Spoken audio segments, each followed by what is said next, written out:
I'm going to start the way, a familiar way that you've heard before. I'm going to say,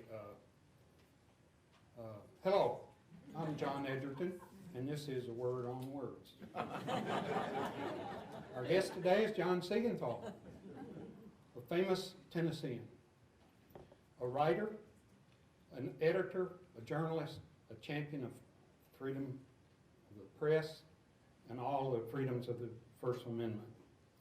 We're going to quit the charade in a minute and go to more substantive comment about specific subject that we're talking about today, which is social protest. And did I just lose my voice? Oh. No, you're there. Okay. If you think about it, the American Revolution was a social protest. It was a civil rights act. And in another direction, the Civil War was such a thing. We could spend our time talking about those two great things that have happened to shape this country's society over 200 and nearly 50 years, actually over 450 years if we go back to Jamestown. And if you want to go back another 100 years or so before that, we can talk about the Spanish and the Mexico and lots of other things. But we're going to focus on the mid-20th century. And leading up to that, there are labor protests and women's rights protests, both of which will be dealt with in this series later on.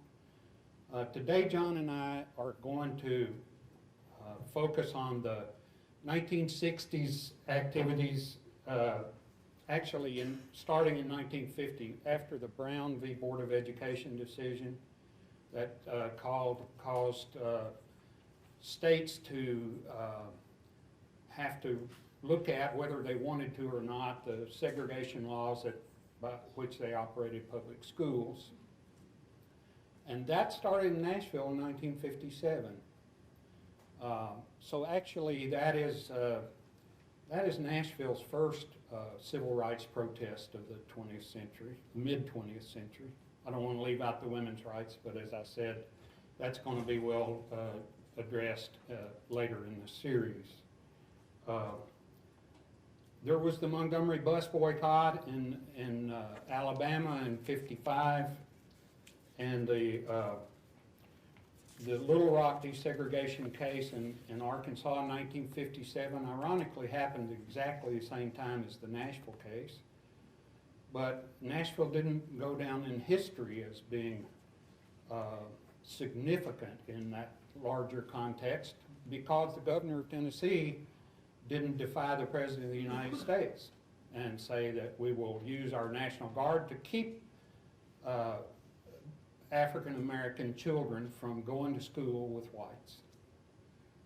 The governor of Arkansas chose to do that and consequently put his name in history in a way that I'm sure he wished before he died that he had thought about in some maybe a different fashion. But we're going to focus on civil rights in Nashville, 1957, 60, 61.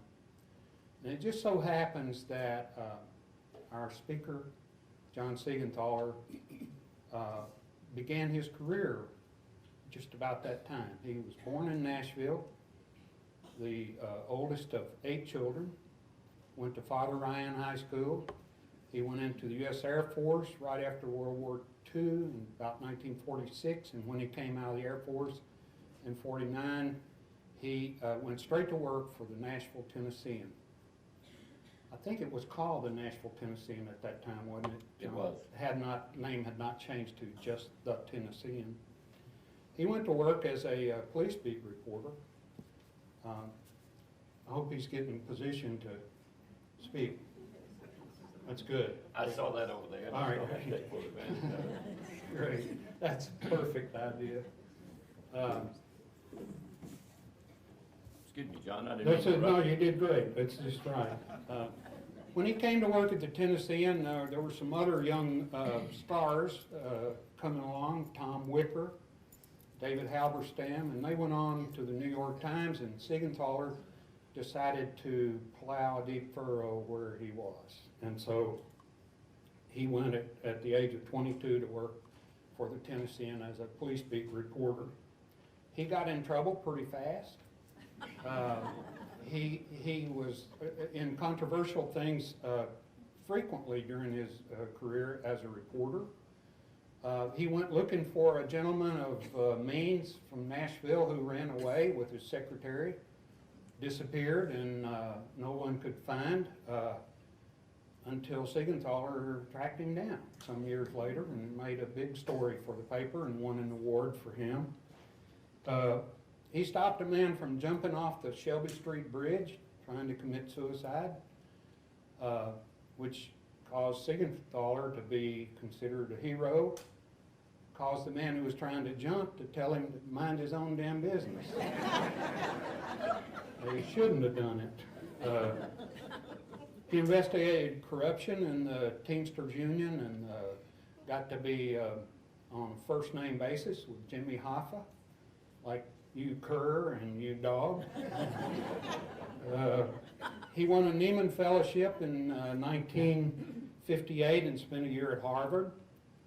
And he came back to the Tennessean, as many Nieman Fellows do, not altogether happy with his prospect and where things were going with the newspaper and with journalism and with life in general, as far as his own ambitions were concerned. And so in 1960, Siegenthaler left the Tennessean, and at the end of that year, after the election of John F. Kennedy, John Siegenthaler became the top assistant to Robert F. Kennedy in the U.S. Justice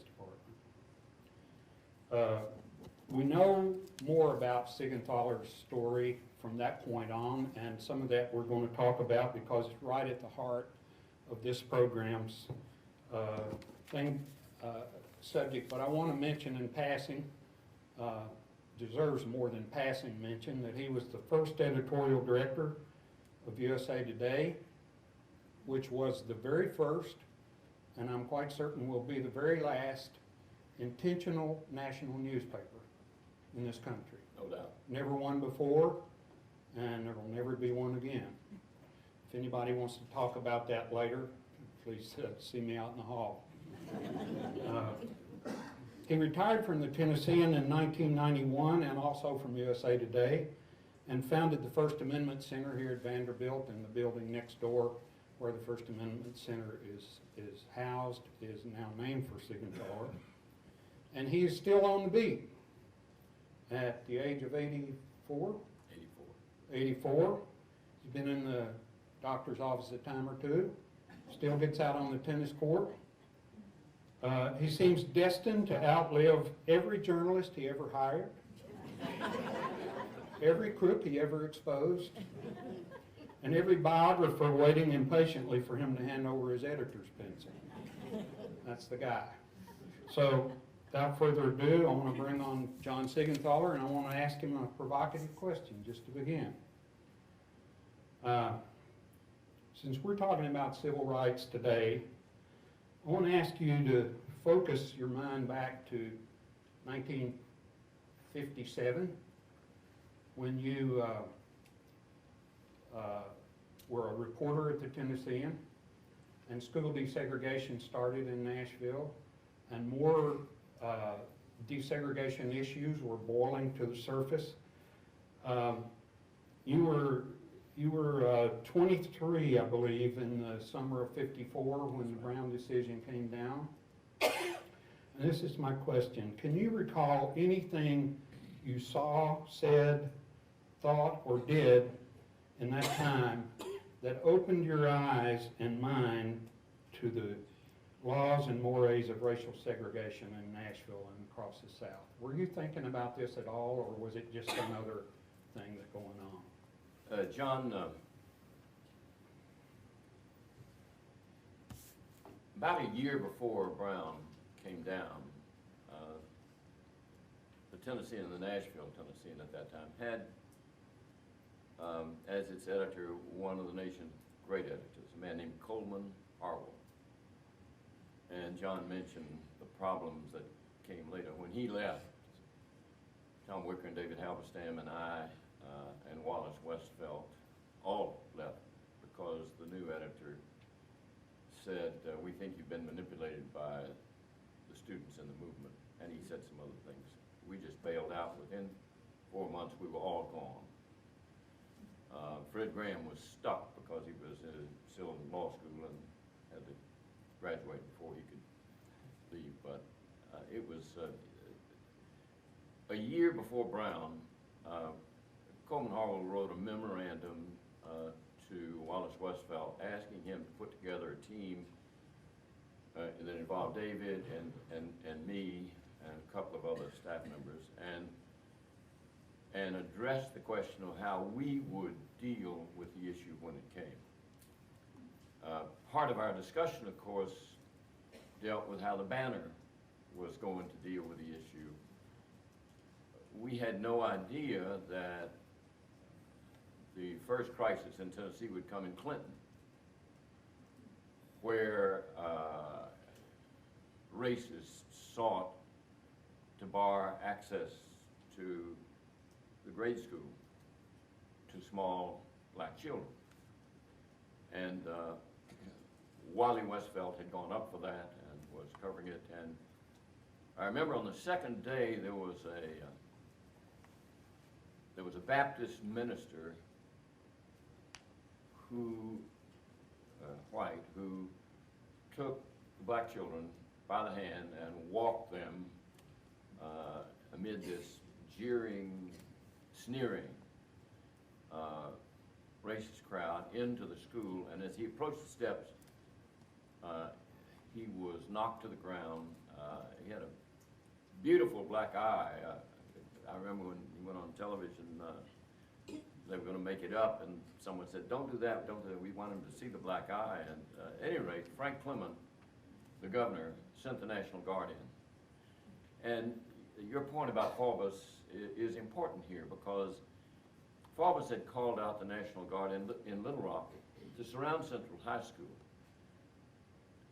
The National Guard was there to keep black children out. In Tennessee, Frank Clement sent the National Guard to make sure that the black children crossed those violent lines of protesters. And as long as we're talking about protests, we need to understand that violent protest was part of the opposition in those days, is knocking a man down. In Nashville, there was a deep intellectual consideration of how we're going to deal with this problem. And some of the conversation, some of it was not even spoken, had to do with the raging hormones of high school students. And so in its wisdom and brilliance, the Nashville School Board said, oh, we'll do it one year at a time. We'll call it stair-step integration. And we'll put the first grade kids together, and then the second year we'll have first and second, and 12 years we'll be integrated. And that's the way we began school desegregation. And but it didn't work. It didn't work. I mean, in point of fact, the school board did not take the black first graders and the white first graders and put them all into the same schools. No, they spread them out over the city. They spread them out over the city, but that first year, it was a first grade integration. Yeah. And Hattie Cotton School, it was one first grader enrolled in Hatton Cottage School in East Nashville.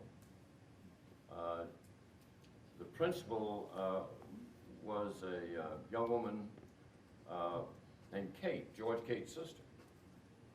And on the first night, I was still working.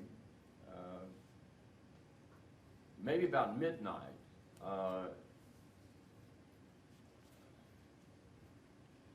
dynamiters blew that school off its foundation. And by the time David Halberstam and I and photographers got out there, just imagine in the dark of the night, fire department had put up bright searchlights that television cameras from 2 stations there. And a great crowd had gathered along the street, all white, small children weeping at the violence that's been done. The principal of the school announced the next morning that Hattie Cotton School would open before the end of the year, and she was right, it did. Now, I think that bombing brought the school board to its senses, and immediately it decided that it should scrap grade a year, stair-step integration, and desegregate the public schools. I don't remember all the details. I was not covering the school board at the time, but it was a dramatic moment. And I think for the first time it indicated, it should have indicated to the merchants of violence who dynamited that school that in some communities in the South, you were going to defeat your own goal, your own aims, if you resorted to that sort of violence. Of course, cities is hard, it's hard to educate. The power structure of a city, or the politicians of the city, or the citizens of the city, if the culture has been ingrained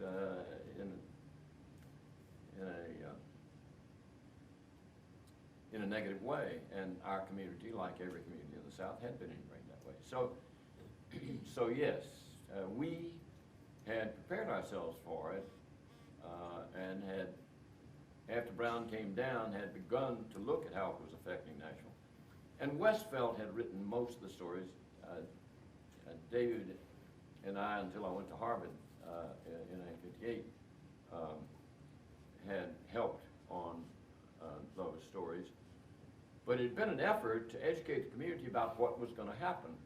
The thing we didn't know was that Hattie Cotton School was going to be blown off its foundation, and the city reacted as it should have. We won't have this, and so the change came. Then it was just 3 years later, 1960, when a different aspect of desegregation, namely public accommodations, came to the fore. It's interesting to look back and think that the Supreme Court decision was about schools and education, focused strictly there, but it raised a much, much larger question. How is American society, particularly the southern states where this is written into the law, how is this society going to adapt to the change that will come, not just in schools, but in every aspect of connection between whites and blacks throughout the society, in the public accommodations, on buses, in hotels and restaurants and restrooms. And so you had this first flash in Little Rock and Nashville and Clinton, Tennessee, and other places in the late 50s that said this is all going to be fought out in the schools. Then there was a period of quiet after that. And when the next wave came, the protest was not in the schools at all, and in fact didn't return to the schools for quite some time, but it instead focused on public accommodations. And here in Nashville, again, not the very first place that a sit-in protest took place. That was in Greenville, North Carolina. But 2 weeks later in Nashville, Tennessee, at the corner of 6th and Church Street downtown, where the public library sits today, there began a series of sit-in protests there, at the bus station, at restaurants and cafeterias in the downtown area, and in the cafeteria rooms of the big department stores downtown. Kane Sloan's, Casper Knott's, and Harvey's. This is where the new battleground was. And where were you then at that time? In in the spring of 1960, you were right here in town. I was back here. You were back from Newman. I was working as weekend city editor, and the truth is that most of our efforts in preparing for this had been directed towards school desegregation, and most of the research that Westfeld's team put together had gone in that direction. On the other hand, David Halberstam had made an effort during this period to identify with leaders in the black community, particularly with Kelly Miller Smith, who was Martin Luther King's head of the Southern Christian Leadership Conference here. Martin had asked a divinity school student who had been a conscientious objector, had served a year in prison, and had studied extensively in India, and was a devotee of Gandhian nonviolence. And King had asked him to come to Nashville. He enrolled Vanderbilt Divinity School. I think most of you are familiar with James Lawson. With Jim Law, yeah, and who later was expelled because he had mentored the kids. You know, I think some of you heard me talk about the transition, and maybe at the church a couple of weeks ago. But it, you know, it's a story in which suddenly these children, after Greensboro, after 4 students at Greensboro, and just a couple of weeks before, Greensboro came and they desegregated, or sought to desegregate 5 and dime counters there, lunch counters.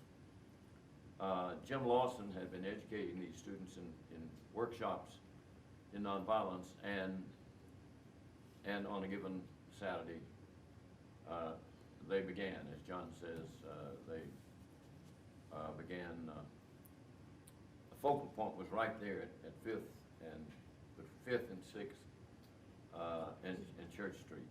And you look at that area now, and it's hard to imagine that the blood of some of those kids, you don't see it in the pavement anymore, but it was shed right there downtown, almost from the first day of the city movement, almost from the first day. Seemed especially appropriate to me that the Civil Rights Room of the new public library sits above that very spot. Absolutely. And literally, physically, right above ground where that all began. That's right. If you go into that room up there, and if you're interested in this, I'd recommend it to you.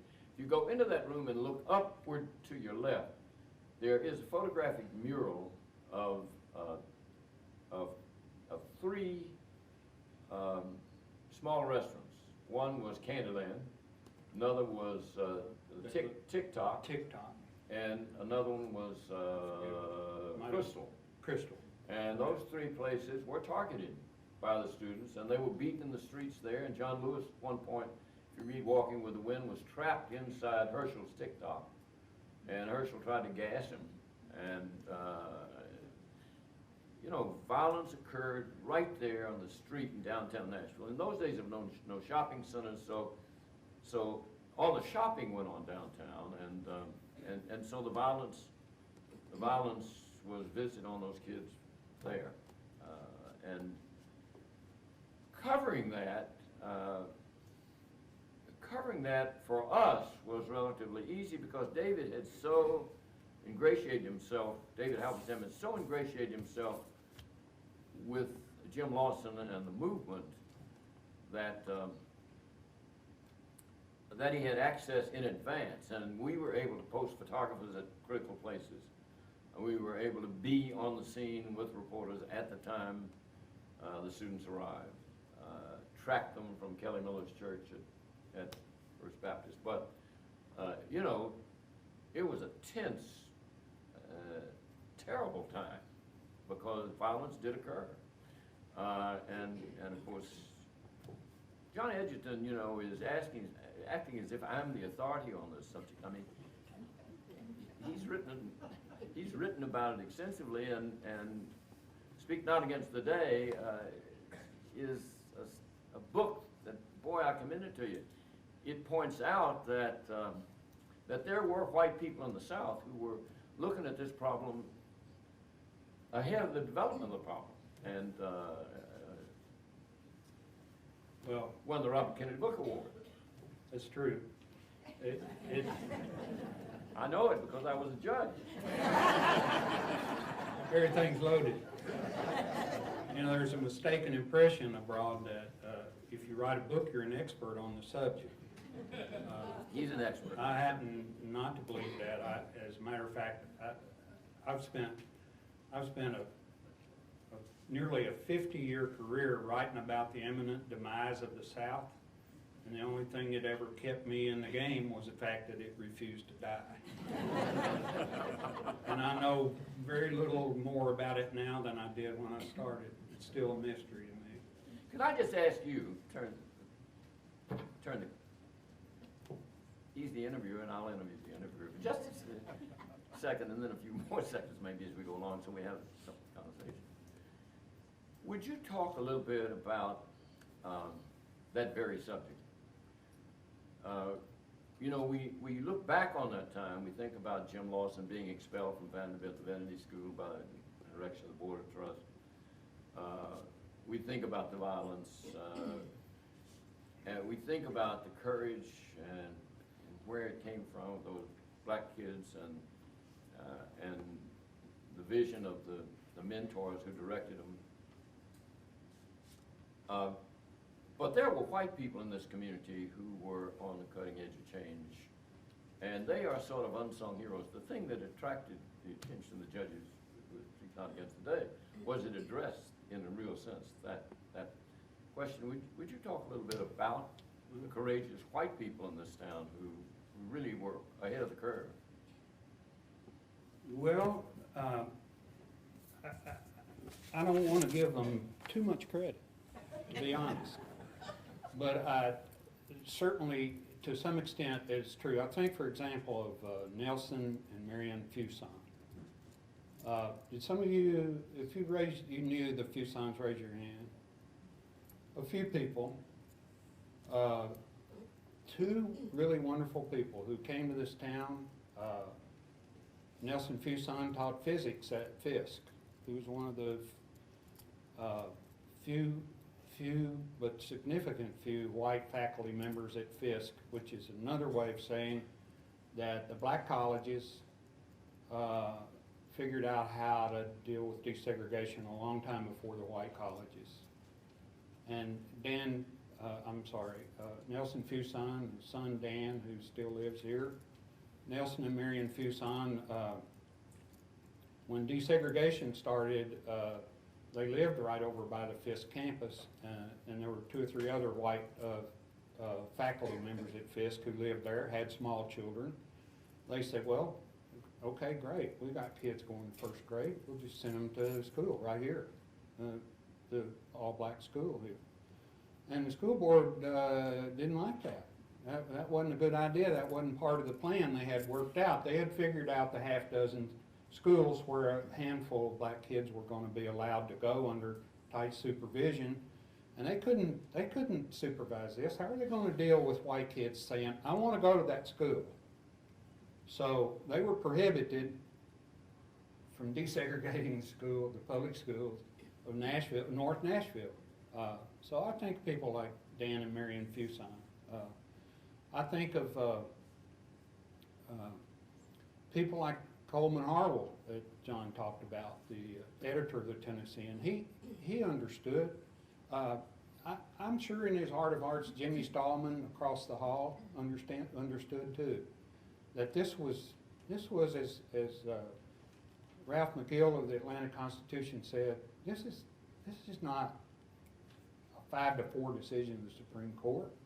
This is not some thing that we're going to be able to fight. This is a 9-0 statement from the highest court in this land saying the law of the land henceforth is laws that require segregation of the races in public education are unconstitutional. Just that simple. And so people like these two newspaper publishers who, back in the day when newspapers were considered to be a public trust, the profit was not their first motive. They had other fish to fry, and the Tennessean was a liberal paper and the Banner was a conservative paper, but both of those gentlemen, I'm sure, understood, and they fought as if they knew this was the ditch. It was not going to be somewhere down the road. It was here, and Coleman Harwell was on the right side of history, and so were the Fusans, and so were some businessmen and department stores who saw that. So was Mayor Ben West, when the sit-ins came and a vast throng of black kids marched from starting at Tennessee State down past Fisk, down into town. Numbers swelled to close to 5,000 people, mostly black, but also including a significant, recognizable number of white people scattered in the crowd, marched up to the courthouse steps where Ben West met them and stood on the steps and with microphones and everything focused on this amazing incident. Here was the mayor of the city, and here was a delegation, a nonviolent delegation of 5,000 citizens whose spokesperson was a young woman named Diane Nash, a student at Fisk. And it was kind of a historic moment when photographers and video, didn't have video then, had film cameras from TV stations, and others gathered there heard this young lady say, "Mr. Mayor, do you think it's fair to have citizens of this community, tax-paying citizens of this community, go out here into the stores and buy from merchants and need to use the restroom or need to have a drink of water or need the same things that the rest of us take for granted, and have them be denied that? Is that fair? Do you think that's fair?"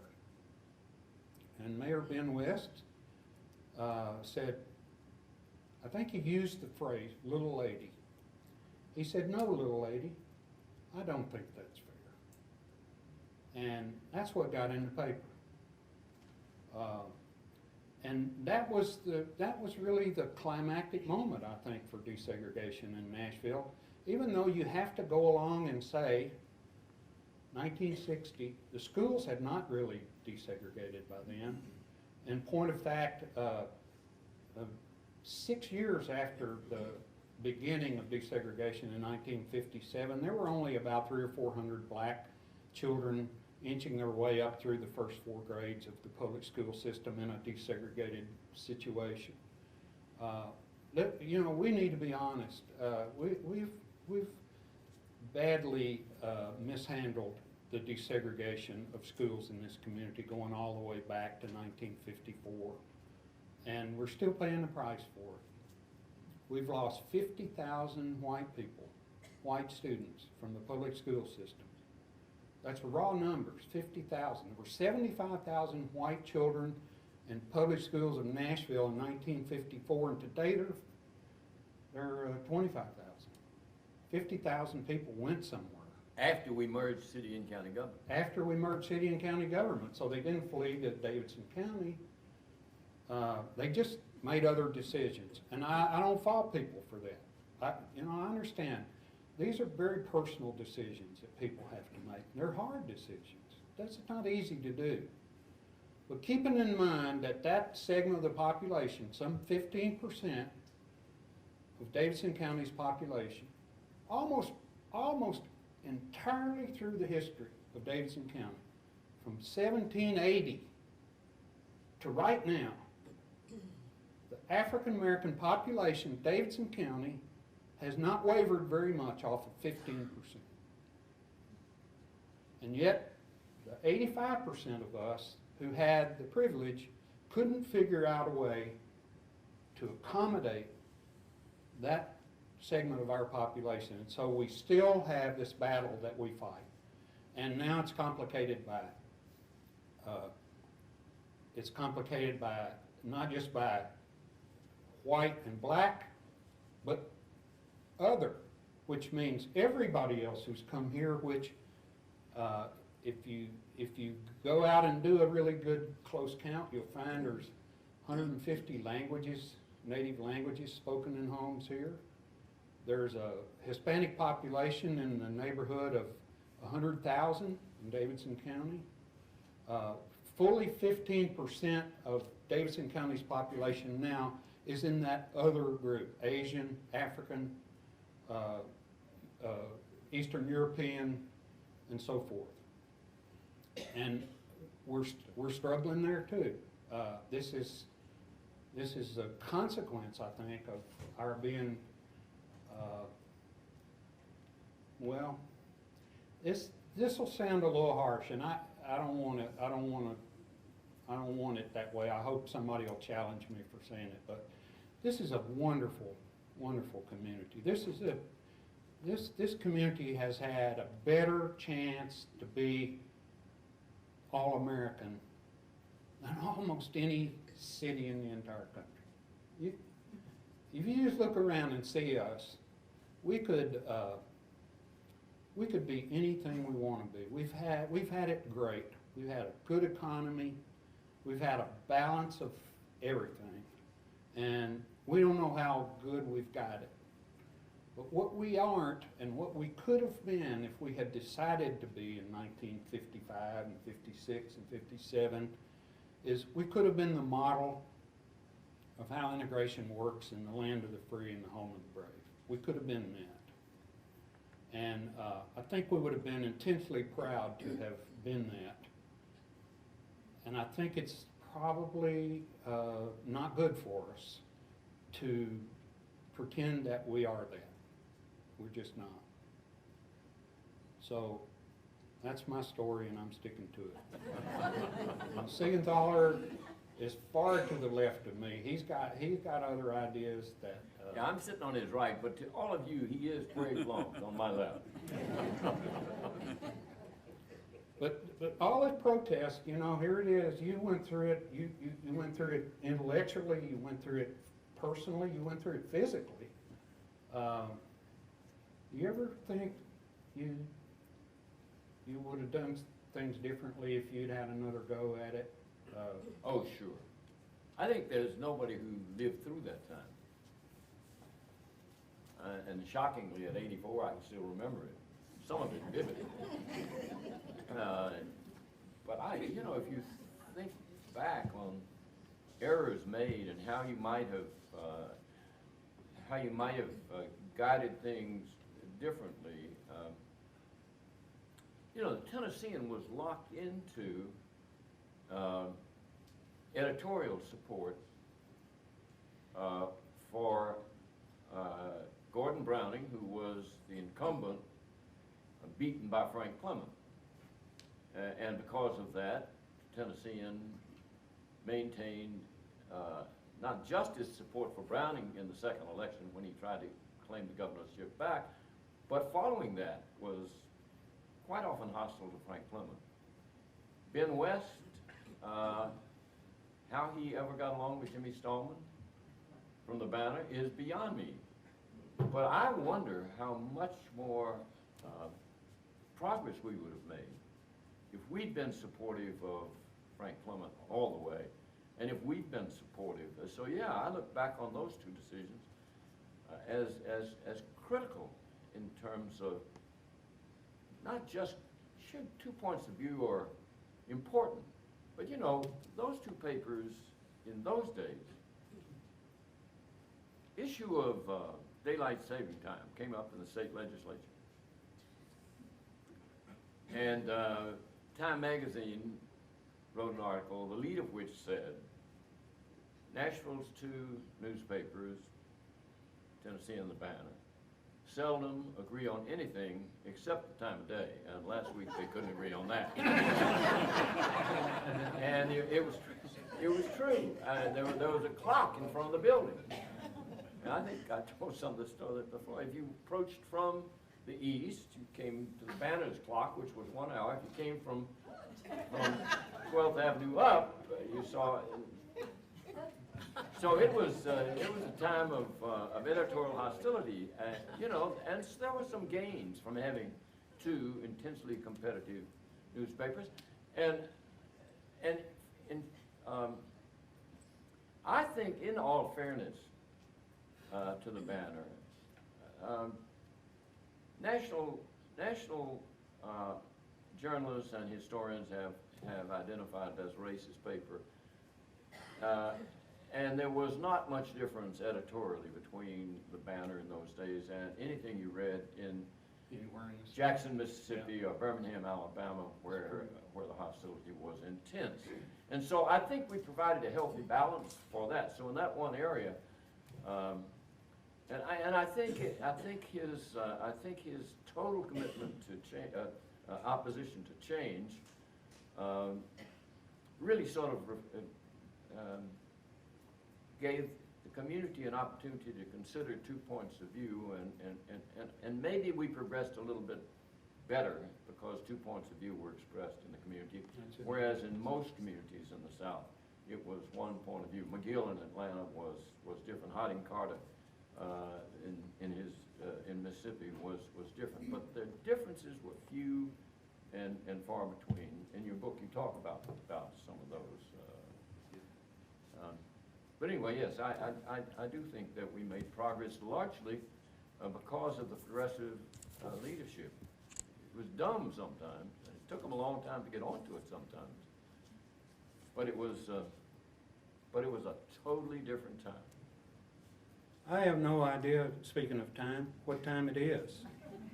But I would certainly be remiss if I didn't say that both of us would love to turn this conversation outward and that anybody who wants to challenge anything we've said or add to or subtract from anything we've said, any comments we'd welcome. Yes, sir.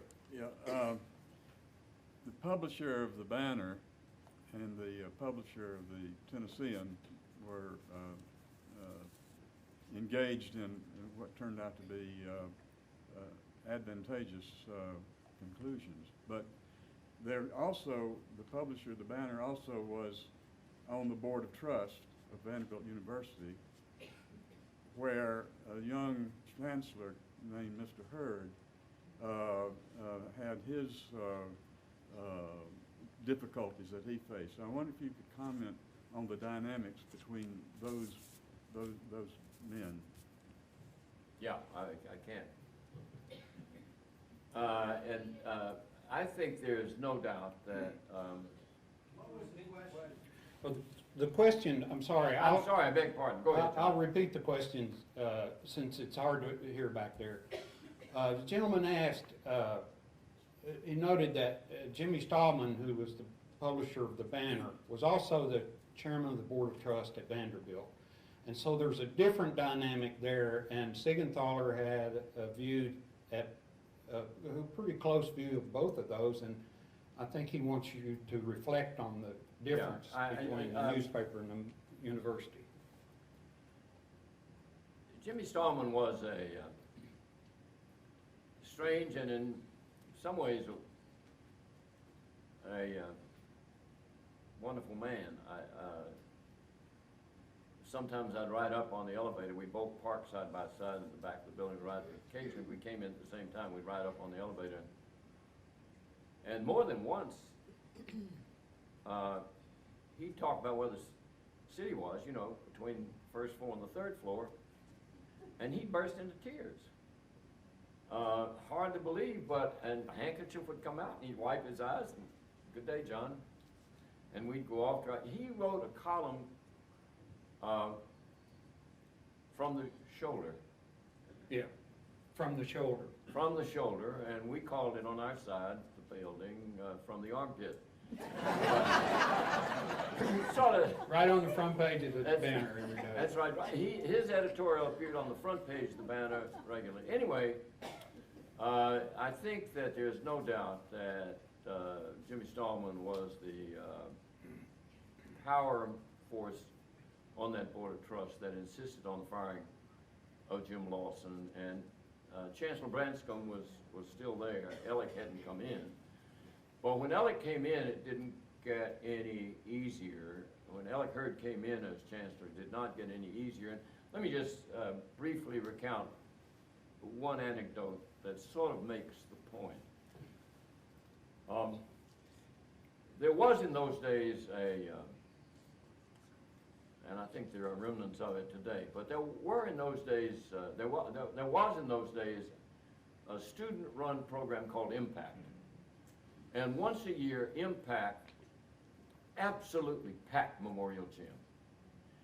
It brought in for a whole weekend national speakers. And on one Saturday,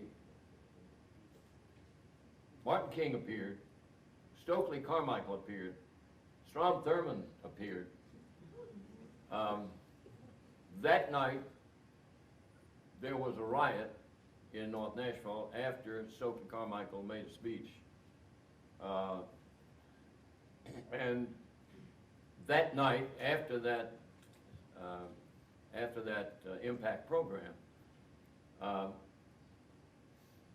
Hedley Donovan, who was publisher at the time and was on the Ford Foundation board with Ellick Hurd. Hedley Donovan's daughter was a student here, and so at dinner, my wife and I and Hedley and his daughter and Ellick and Jean Hurd had dinner at the Chancellor's house. And midway through dinner, I was called on the telephone, and the managing editor said, there's a riot in North Nashville, and we have a photographer out there, and I said, I'll be right in. So I went back into the dining room to say that I had to leave and that I was going to leave right now and drop my wife off at home. And Hedley said, look, we'll take care of your wife, go ahead, I know you.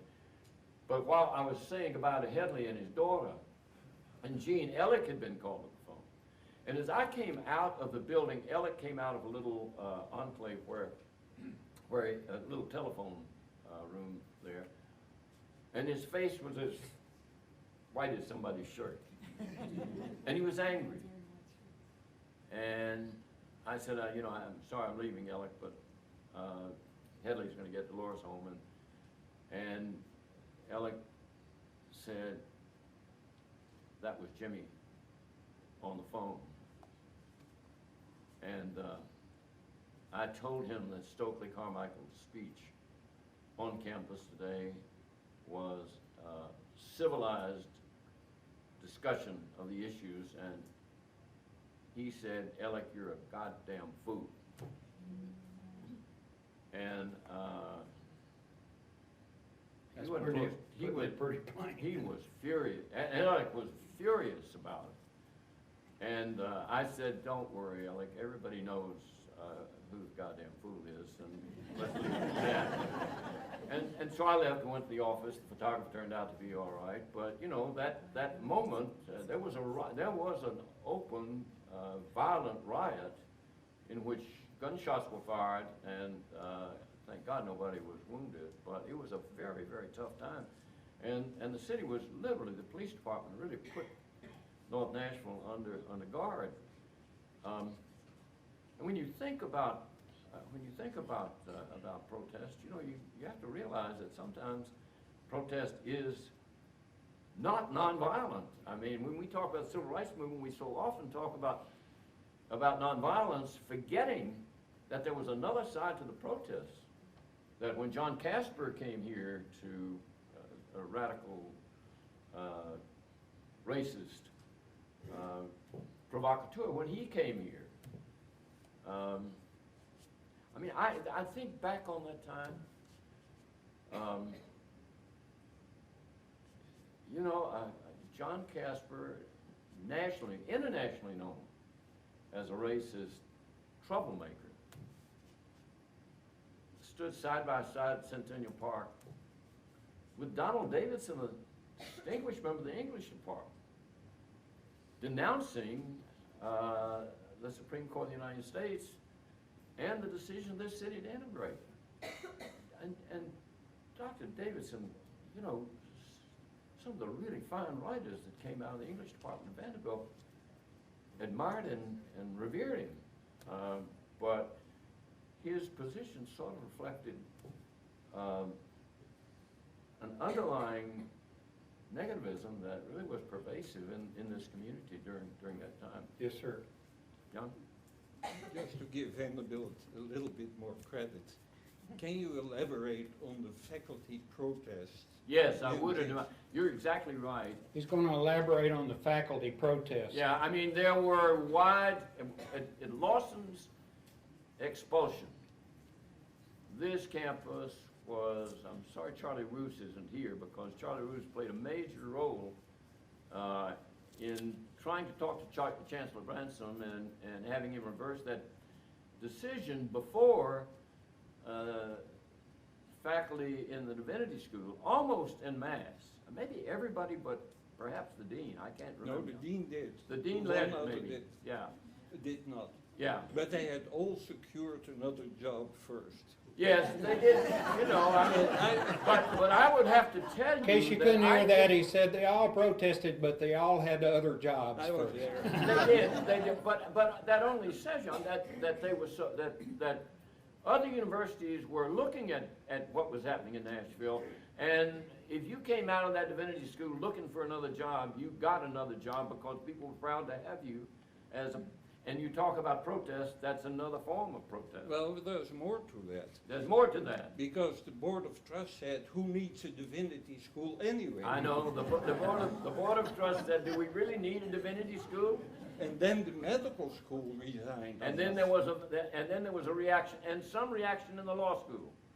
And the protest was so great that the Board of Trust decided, you know, we've made a terrible mistake, let's reverse it. By that time, Lawson is at Boston University on the way to getting his divinity school degree,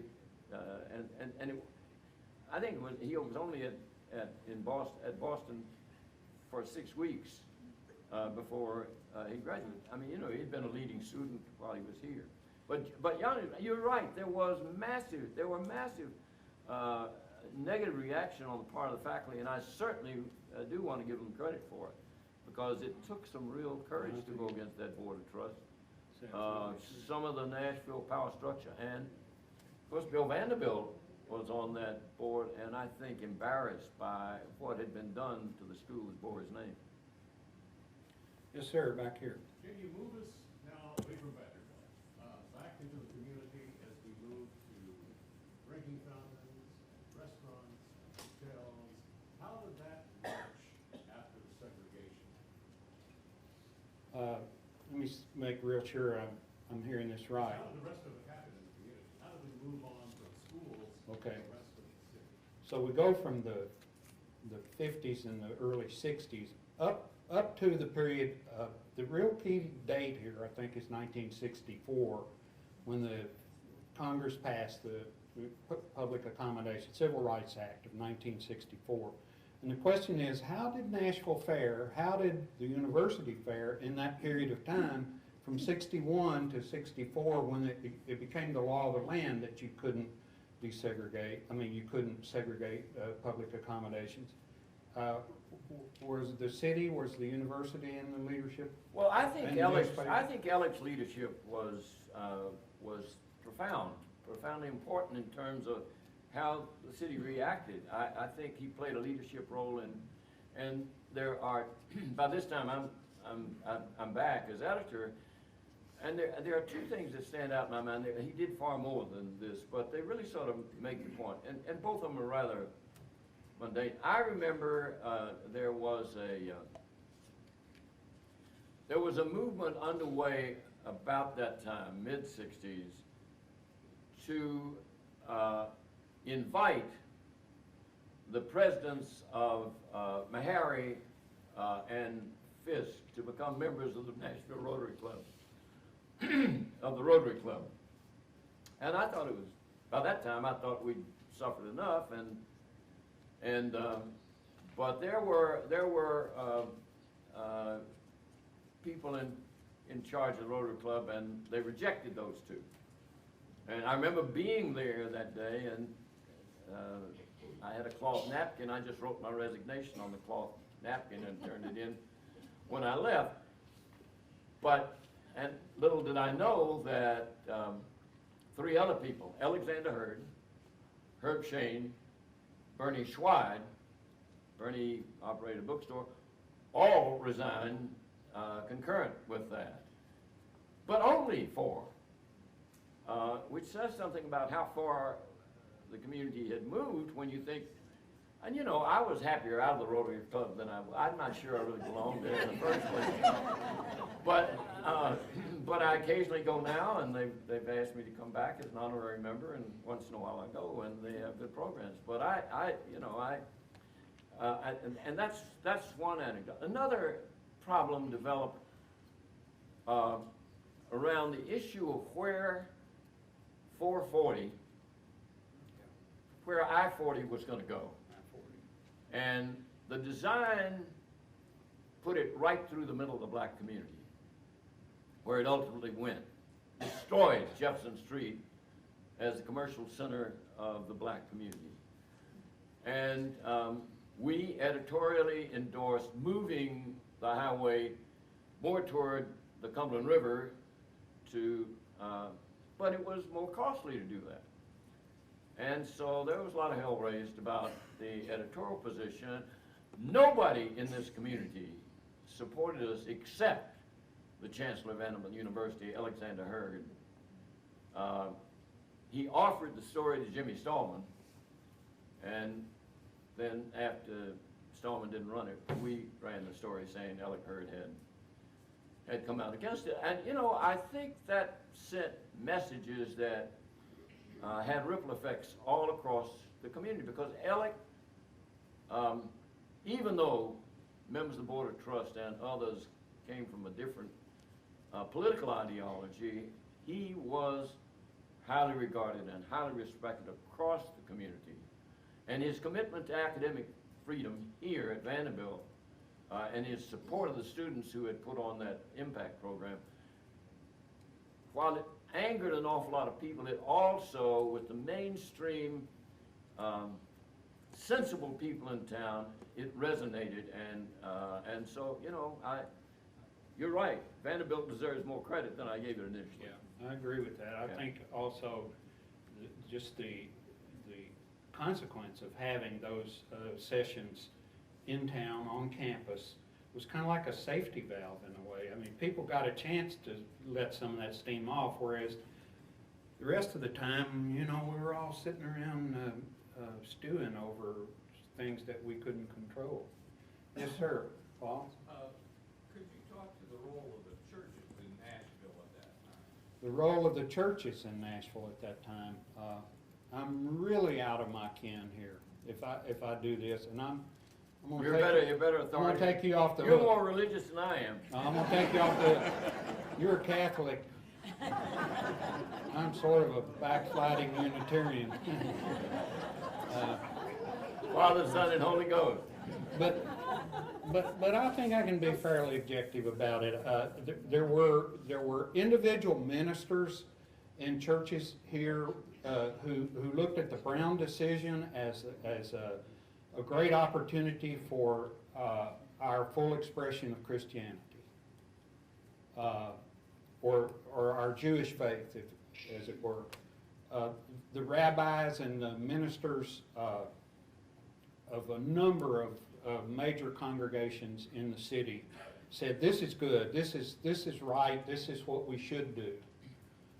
But in point of fact, what happened was that the churches did not make much progress here. They did not bring much leadership from the pulpit to their congregations about how we should respond to desegregation. And I think it's hard to say, but true to say, that there was more influence on the more conservative religious congregations, such as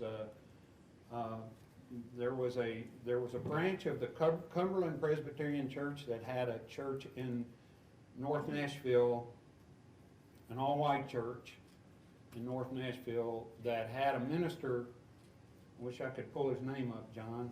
He was so far to the right that even that church fired him, and he kept on going to the street carrying placards saying that Mel, no, it wasn't Mel. He came later. This guy's name,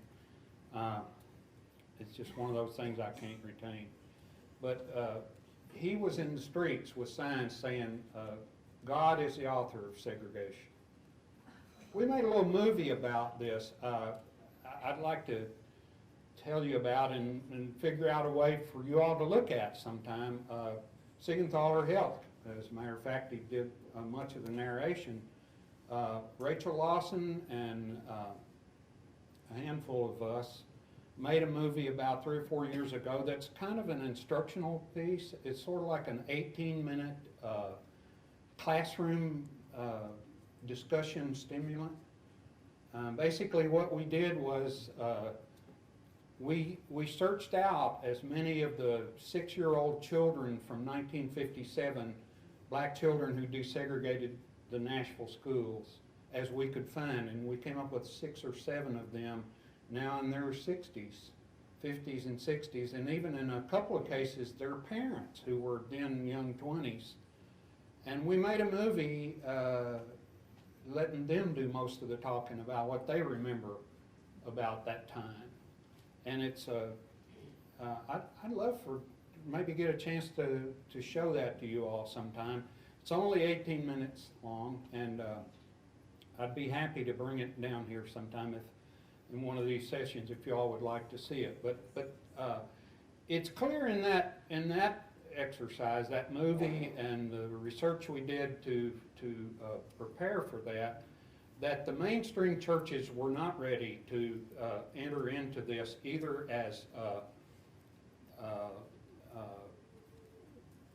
people who sent their children to desegregated schools out of a matter of principle, because that really wasn't an opportunity. In essence, what happened, the first 5 schools that received black children to the 1st grade were all located in north, east, or south Nashville in communities where whites and blacks lived in close proximity. And the way it was done was the black families, the parents were told, if you live in this district that also includes Buena Vista School or Glen Elementary School or Hattie Cotton, which were all white schools. If you live in that district, you have a choice. You can send your child to that white school, or you can continue to send that 1st grader to the black school that you would normally be assigned to. And there were something like, I forget the exact number, but it was not a large number. It was like 126 little children who were eligible by those standards to go to desegregated schools. And when the day of reckoning came, after all of the publicity and whatnot, there were only 13 who went. And it was the night after they went that the Hattie Cotton School was bombed. But the next day, the very next morning, all of those schools were reopened except Hattie Cotton, and 11 of those 13 children were back in class. And that was really, to me, that was really the proof. The opposition said, no, not one, not now, not ever will we let this happen. And it happened. And as a consequence, the opposition just, they had nowhere to turn. After the bombing, the city police force was out there on the street. They said, if anybody comes over here to make trouble, they're going to jail. And in point of fact, about 30 people went to jail that second morning. And that was the end of the school desegregation protest as a street protest. That was the end of John Casper's legitimacy here. He was arrested, he was tried. He later came back and was tried in court in Nashville. This happened, just think of this, this is a wonderful irony. This was 1957. John Casper was arrested. He'd already served some time in a federal pen for his behavior up in Clinton, and now down here he's arrested. He's brought to trial in the spring of 1960. And he's sitting in the jail, the Metro jail, when all of the kids marching and protesting and sit-ins were sent to jail. And here's John Casper sitting there.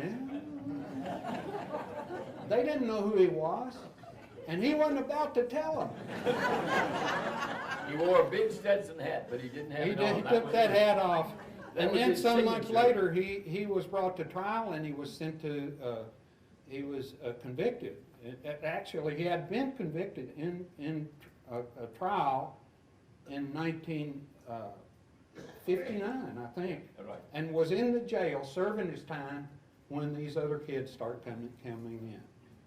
Yes, ma'am. In follow-up to that question about the churches, did all these Christian academies that have come up in Nashville, were they a result of desegregation? Yes, ma'am, I'll speak to that just briefly. At the time in the question was, all the Christian academies and the private schools that flourish here in Davidson County today, what was their place in all of this? And the short answer is, they didn't exist. There was MBA, there was the Catholic schools. The Catholic schools desegregated here in September 1954. The Brown decision came down, and Bishop Adrian, that very fall, he said, no more segregation in the Catholic schools. That's the end of it. And there was one black Catholic school, and those kids were, that school began to sort of fade out, and all those kids filtered out into the elementary schools and on to Hume Fogg High School. So if you want to ask who had the best record of all here on desegregation, is Hume Fogg High School. That's fair No to say. doubt, absolutely. Yeah. But the other And it's a academies, magnet school now and a wonderful yeah, school. the other schools all came along. Even Harpeth Hall came in 1957. All of the other schools mostly came in 1969, 70, and 71, and that corresponds directly with what happened in court. In 1955, after Brown, until 1957, the city fought to keep from having to desegregate public schools. In 57, they had to start, so they started. By 69, it had crept along at such a slow pace that the court reviewed the case and said, the only way to solve this is to bus these children in and out of these communities. And the beginning of busing in 1969 and 70 corresponds with the growth of private academies all over the city. And they have grown and flourished since that time, and most of them are desegregated. You know, it's not a racial thing now. Yes, sir, a question. Back in 1954 and 55, I had just come back from the Korean War to attend Vanderbilt Law School. And I was there reading all of John Siegenthaler's columns. Hope it didn't piss you off. I was there and also attempted to address the principal question. I was a member of Belmont United Methodist Church. So on the question of the participation of the churches, it came down to this in my church. Dr. John Rustin, Right. you remember him? I do very well. Dr. John Rustin was our minister, and he was so far to the left that he couldn't get along with anybody in the congregation, and ultimately he I had a great relationship with him. You may remember, our church principally was pretty right-wing. I do. Yeah. And so one thing that happened there, Dr. John Rustin, the leftist, he got canned. Not good. I don't know where he went. This is the pastor of Belmont United Methodist Church in the mid-50s? 54 and 55, and was he then removed from that pastorate by the bishop? That they moved him out of the? The bishop finally moved him out because he wasn't gifted. The churches, what happened was the church was beginning to divide. And, that was pretty bad in my view, but maybe a good thing in another view because two more Methodist churches were formed. One out Hillsborough Road and Belmont, I think is what I go now. So Belmead Methodist and Hillsborough Road Methodist really are products of the desegregation issues at Belmont in the 50s. Fascinating. Yeah. Yes, sir. I think I we've just got mentioned- to stop. I think we've got to stop. Let me just, could I just mention? Yeah, wait just a minute. I just mentioned, in addition to Dr. Rustin, the minister at Clinton, who was attacked, later came and pastored a Baptist church here and was very helpful. And I wouldn't want to leave without mentioning the name of Randy Falk, Yeah. the rabbi at Amen. Habe Shalom, who really was deeply involved and not Right from the just beginning. leading his congregation, but also interacting with Mayor West, and he was a Yeah. major force.